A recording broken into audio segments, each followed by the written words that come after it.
Good evening, fellow Biafrans, lovers of freedom and truth, lovers of justice. It's been a long day for all of us. It's been a very, very long day. Annoying long day, not unexpected day, but a day that we knew that would come sometime, at some point. I just had to wait for Nnamdi Kanu to go back into the house because I haven't told him what happened. He's asked me about the court, and I said, "Is the usual nonsense going on?" And he said, "Okay." We have seen what transpired today in the court between Mazi Nnamdi Kanu and the kakistocratic. I have always called Nigerian government kakistocratic government of Nigeria. What happened today is not something unprecedented. It is something that we know that this is what they want to do, even though some people don't realize that, but this is something that has been planned, prepared a long time ago. Although at some point we would have averted or evaded this type of behavior in the past, but notwithstanding, God alone understands why it has to come this way or go this way. Mind you, this is not about some political misunderstanding or misconception happening anywhere. This is about Biafra. So if we understand what Biafra is and understand what it entails and understand the people behind Biafra, the hands, the unseen hands and the seen hands, then we will understand what this whole thing is about. Also, if we understand who we are as the Igbo people, Igbo, there is something about us that the enemy does not want to but we are very special. I keep saying that. And at some point, God, in his infinite mercy, would make us known as he has purposed us to be. So I need to be fast so I can go back in. I'm in the car trying to make this quick video before going back in, because Nnamdi Kanu will come out now. I don't want him to hear me. In Nigeria, a judge cannot ask a defendant to open a defense on terrorism-related charges without reading out the written law under which the court is trying that person. Okay, so the Constitution of the Federal Republic of Nigeria, 1999, as amended, Section 36. I mean, I'm sure that is very familiar to everyone now. It provides that a person shall not be convicted of a criminal offense unless the offense is defined and the penalty prescribed as in a written law. So what Omotosho has done today is a written script for him to read out.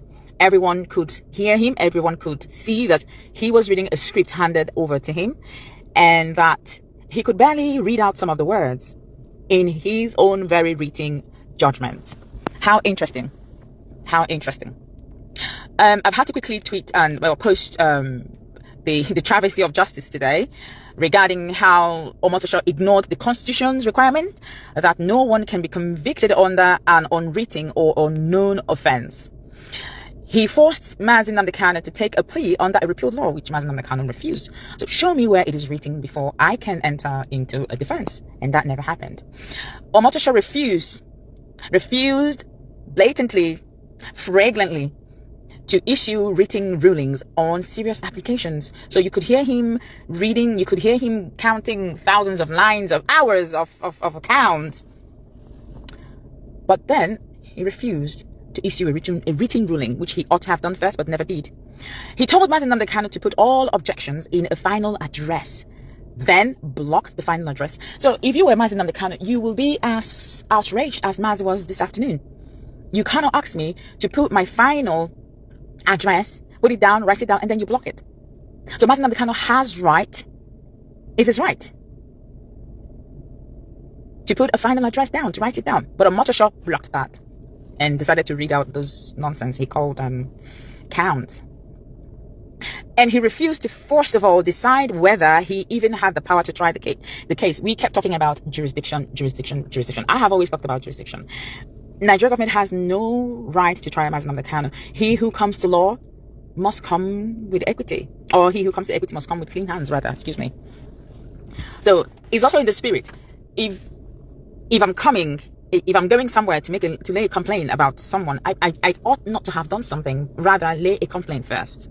So Nigerian government decided to take Mazi Nnamdi Kanu from Kenya, they kidnapped him, tortured him.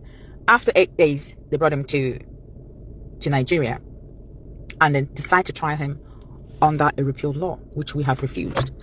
So a few gaps there where we should have stood on our discharge and acquitted and stood by it. Regardless, that would be revisited, and we are going to appeal. Of course, we are not going to sit down and fold our arms for Nigerian government to deliver something that they have planned, a verdict that they have written years before now. We won this case. They were not happy about it. They went to the Supreme Court, even though the Supreme Court messed around with the whole judgment, but they did say to them, you are trialing him on a wrong law. Change it. Nigeria never changed it. Where is the treasonable felony gone? Where is the location of the crime? Where is the location of the crime? Did Omotosho mention it? No. One of the reasons I came on live is to point at just one single point or one single loophole. Omotosho cannot give a verdict on an evidence that was not inclusive in the previous, or the evidence tendered in court. Everyone keeps shouting, Mazi Nnamdi Kanu said, burn down this, kill the policemen. What were the policemen doing? Policemen were shooting protesters who were unarmed. But that aside, did any person come to court? Was there a witness in the court who came in to say, I committed this crime? Or was there a person that the police or the DSS or the Nigerian government brought into the court and said, this person committed this crime because Nnamdi Kanu incited them? None whatsoever.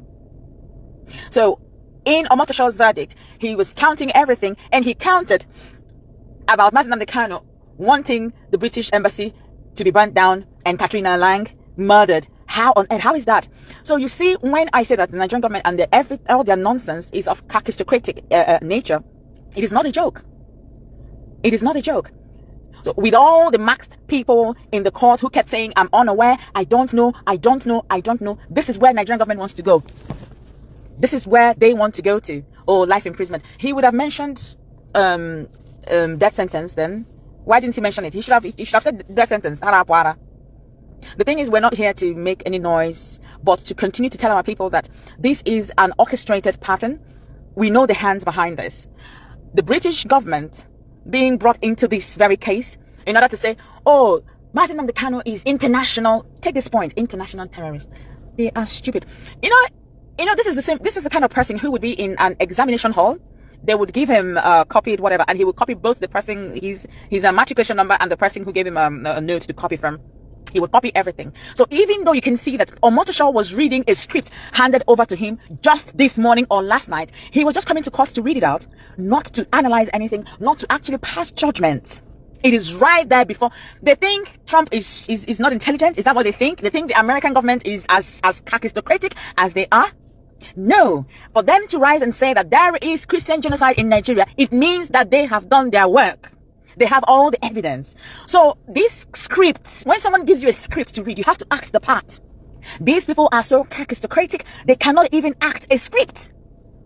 Omotosho could barely read out the verdict. He didn't know the words. They were handed over to him, and he was reading something that was never ever mentioned in the court. You cannot pass a judgment based on excluded evidence. You cannot just by yourself put in something that you feel you need to add to pass judgment on an innocent man. Mazi Nnamdi Kanu is not a terrorist. There are terrorists running around in Omotosho's village. Is it Eruka? They recently attacked location by ISWAP. We have one of our brothers who was just murdered 2 days ago by the same ISWAP. How many of them have they convicted? None whatsoever. None. But it is Mazi Nnamdi Kanu. This is right before his eyes. They're running around. You can't. When he said to you, you cannot, because you have no evidence of, no shred, or no proof, no shred at all. Excuse me. I'm just too tired. There's no shred of evidence, no shred of proof. So this is a written script. They have interpreted it the way they have chosen, but we will fight it. I got his share. I got look it up. I got his share. They don't know what they are in for. They are angry that Mazi Nnamdi Kanu is courageous. You can see that bit they keep talking about this. You cannot convict a man who is innocent. You have no proof whatsoever. So this script they are tagging, you're using somebody who has killed Igbo people. You're using, all of a sudden you're raising his face that he's a pro-Biafran. That boy in Finland is not a pro-Biafran activist, anything. So these are all propagandas. I want our people to understand how the government operates, how they work. And there are some certain information that we will not be able to release out here in the public. But no, begin to reason deeper than you do to be able to understand how governments operate. There's something I wrote in the past. There is narcissism in the world, but then there's also narcissism in the government, how they operate. Especially the Nigerian government, where they have a problem with influence. You can imagine a foreign minister right there in front of the whole world saying that he does not have enough, or he didn't have enough data of number of Christians killed in Nigeria. And the point is it about Christians being killed, or is it about Muslims being killed? What is the point? Or is it about the human lives being wasted every single day in this country? Innocent lives, children who should be protected, guarded, and safeguarded with everything possible in life. They have no idea what to do with human lives. So terrorists are in their villages, burning down places, kidnapping people, killing people, and all of a sudden they want to tell you that, oh, this is IPOB who are now killing people.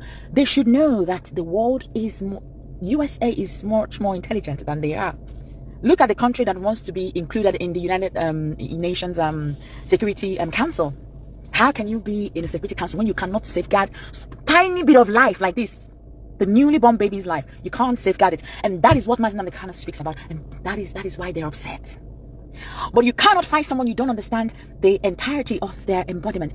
God has positioned Mazi Nnamdi Kanu, has brought out Mazi Nnamdi Kanu for this purpose. And the earlier these people understand this, the better for every one of them. The better for every one of them. I will let this, I need to go to something that we came out and catch some sleep. I've not slept for the past 24 hours now.